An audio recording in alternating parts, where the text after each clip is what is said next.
Number 1 Filipino series sa Netflix ang teleserye ni Donnie Pangilinan at Del Mariano ni Kent Pamela para sa first half ng taong 2024. Nilabas na nga ng streaming platform, giant ng listahan ng mga most watched series base sa number of views at haba ng oras ng panonood.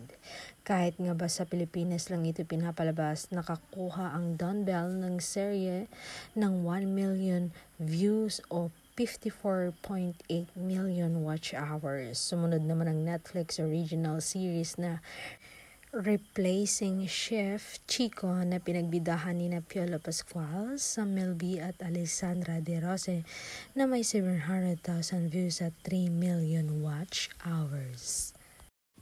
Nasa ikatlong pwesto naman ang kapuso teleseryeng Royal Blood na pinagbidahan ng Dingdong Dantes na may 300,000 views at 9 million watch hours. Sa mga lumang series na lumabas noong 2023, pababa ay nangunguna pa rin ang Don Bell.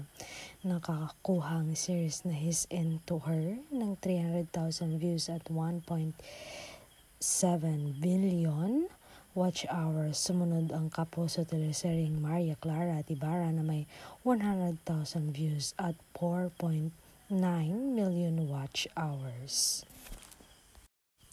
Ang pagiging number 1 ng Don Bell ay patunay sa tawag sa kanila na phenomenal Gen Z love team. At ngayon, pangalang excited na ang mga netizens sa una nilang teleserye sa Dreamscape lalo pat may nilabas ng teaser art card. Wala pang binabanggit ang Dreamscape kung sinong love team ang bibida sa kanilang new serye at ayon sa aming source ay para sa Don Bell ang post na iyon.